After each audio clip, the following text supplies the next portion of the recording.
Hey, this is Lothar from Haxprocess, and we are a progressive death metal band from Jacksonville, Florida.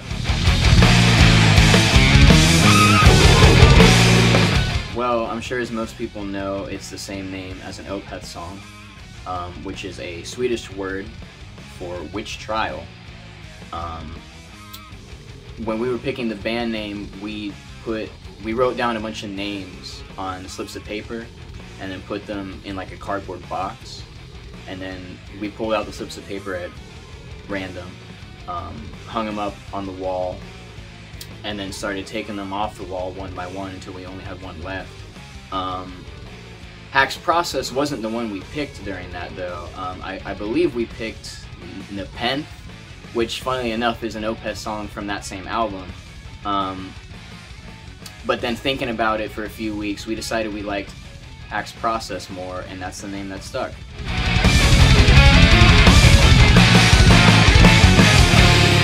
Well, there's a lot that led up to the making of this album.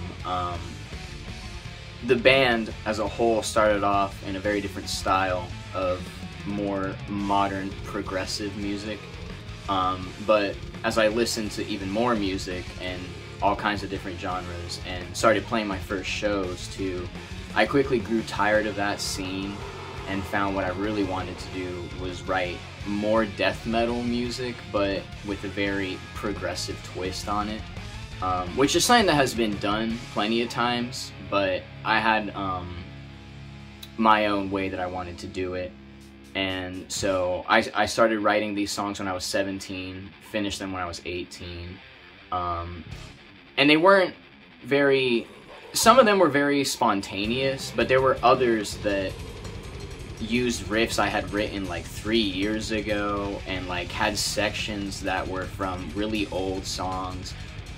There's a section in track 2 that I had for probably 3 years. It's kind of the second chunk of the song when it really changes tempo. Those are a bunch of riff sequences that I had for years and just didn't know how to properly put in a song.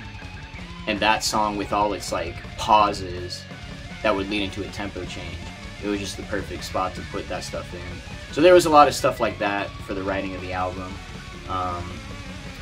And then we just practice every Saturday for 6-8 hours sometimes. We practice like crazy. And then when we felt confident with all our parts, we decided to just track the album. And we were going to do it the standard way of where, you know, you have the drums play to a click and then you reamp and like stuff like that, but we chose after doing that we wanted to do it live, because we always like the way the songs sound when we play live. And when you play it to a click, it just sounds so different and feels so different to us. So we opted to do it live and then just punch in bass and vocals afterwards. And yeah, that's how the album came to be.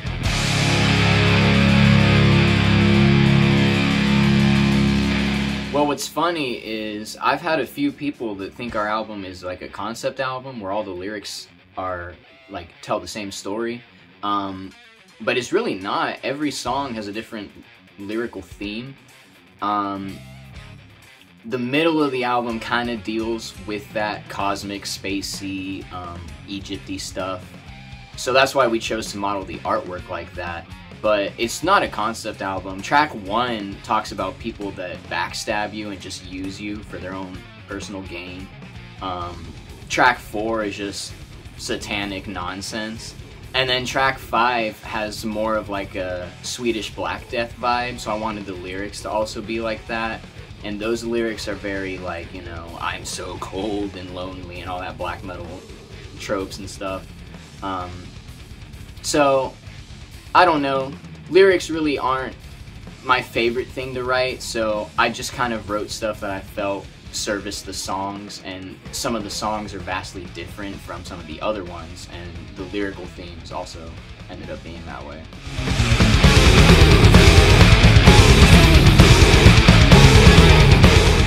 Like I said, the artwork is really based off of tracks 2 and 3.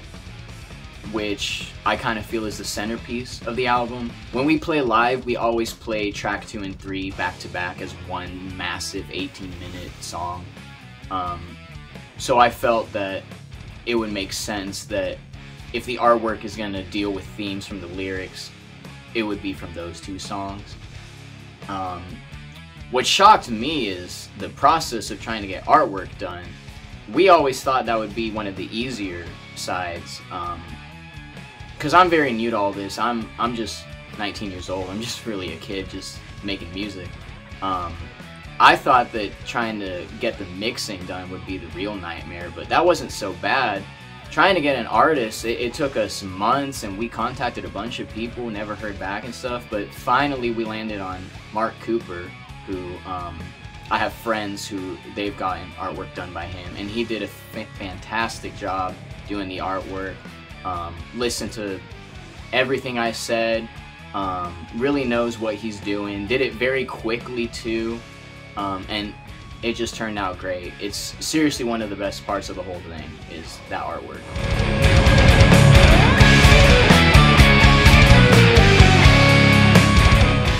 Well, that deal came after the album was put out, so we put out the album just by ourselves on Bandcamp and other streaming platforms, and it started selling more than we thought, and we had people from out of the US that wanted to order the album, but the shipping cost was too much. And so thankfully we had offers from a couple other labels, but Witch's Brew was the one that put out a contract and stuff that actually made sense to us, so we signed to them to order 500 copies, and now people out of the US can buy our album too and not have to spend a fortune on shipping, so that was really cool.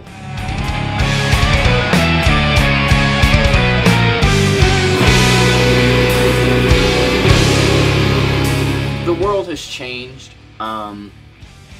If you are someone that just wants to put out a song or an EP just for the fun of it, you can totally do that. There's ways to do that.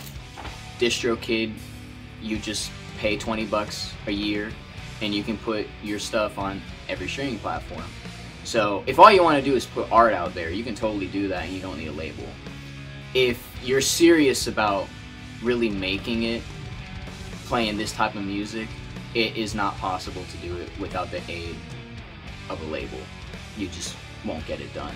They can do so much for you with the merchandise and the touring and all of that stuff, which is such a complex world. You need their help.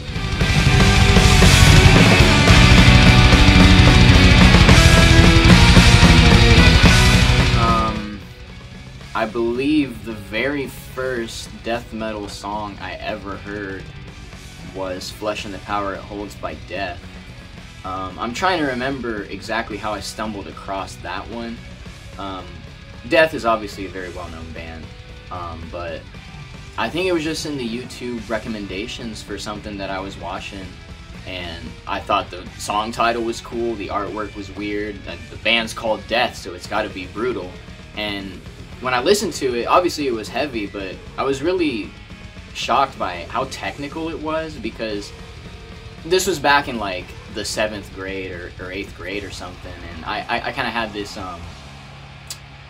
misconception that death metal was just noise, but that really showed me that there's a lot you can do with this type of music. And so after I heard that, the following week I heard every Death album, and then it just spiraled into craziness, listening to Morbid Angel, Deicide, just a crazy amount of bands, and over the years I just found more and more like obscure, unknown, weird death metal that really made me want to play that type of music. So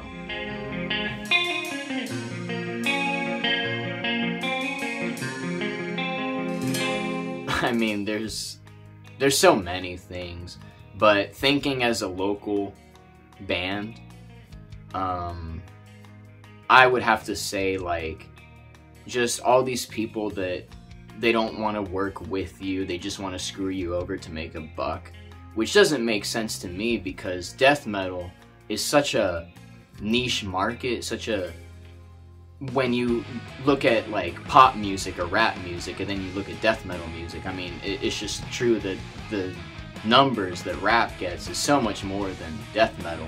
And then you have these people that will just screw you over just so they can make a few bucks. It just doesn't make sense, and it's keeping so many death metal bands from being heard or getting a chance to put their art out there because they got some guy just trying to make money off of them. So I have a lot of friends that are going through the same problem with their bands, and that's something that I think we would all change, is just to make it more fair to us.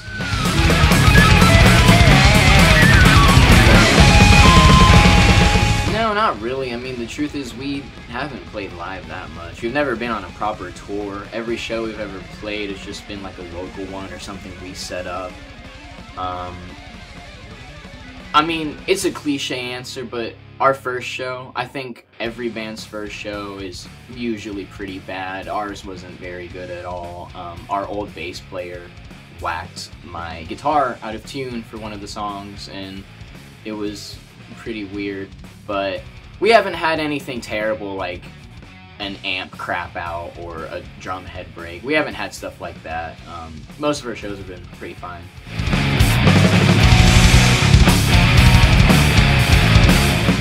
Most of the stuff that I like when it comes to films and albums and stuff like that comes from the 60s, 70s, 80s, 90s, early 2000s. Not to knock any of the much more modern art that's come out, because I know the amount of effort it takes into making stuff like that, but I think the only album really I can think of this year that I really liked was the Torso Fuck one. I didn't know they were making an album, and it was really good. I know that the first album is the classic, and I love that one too, but I honestly like this new one a little bit more. It was really brutal. And yeah, that's about the only new album that I can think of that I really liked.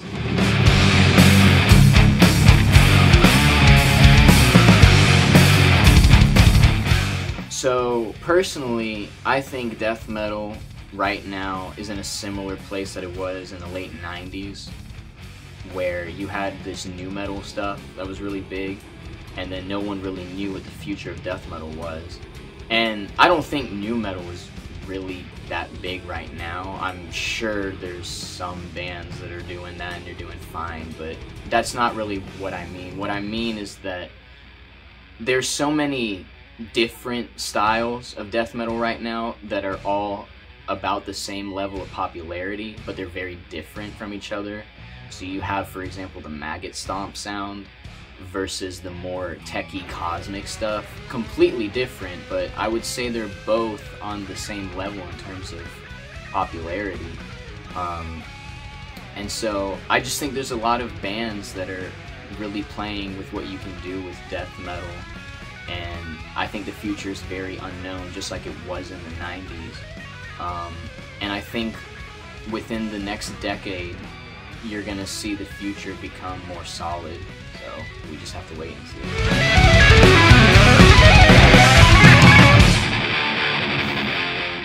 I mean, it's very small, which I have a feeling it's that way in most towns. The few death metal bands that we do have here are really good. There's just not that many of them. And there's also not a large amount of people here that I know that are really into this. Most people that I see at shows are kind of just there to go to a show and have fun. But there are a few people that are there for the art and they're there for the music to really see what the bands are doing. And I think that number is slowly growing, and hopefully we can get that number up.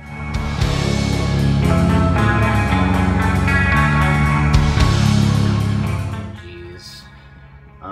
There's so many death metal albums out there. There's a lot, and there's a lot of very good ones. I think if I had to pick just one that I had to listen to for the rest of my life, it would be Formula's Fatal to the Flesh by Morbid Angel. Morbid Angel has so many good albums. I think the first 8 are all amazing. And honestly, most of those could be my favorite too, but Formula's is just where Trey really, I think, did what he wanted to do with songwriting and the solos too. His solos on that album are so crazy. There's for those of you who don't know, you can find it on YouTube, I think. Just search Love of Lava, and it's basically it's like a CD that has the solos just by themselves, and you're gonna hear like his weird playing style, his weird microphone technique, stuff like that. So the solos on that album are also one of the reasons why I love it so much.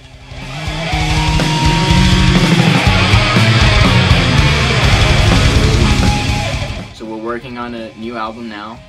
We have 4 songs written. They are all 10 minutes plus, so they have a lot of riffs. It's about the same length as the first album, so we're not crapping out on you guys. We have a demo for one of those songs out now. You can go check that out.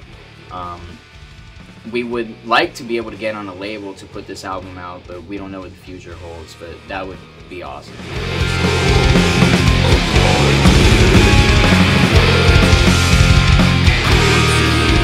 Stay metal. Now, I mean, this channel does such a good job of promoting art, real art, and there's so many great bands, and there's a lot of them, but really just try to give most of them, if you can, a chance. And if you really like the band, please be sure to buy their stuff, because that is the only way that bands like us can keep making music.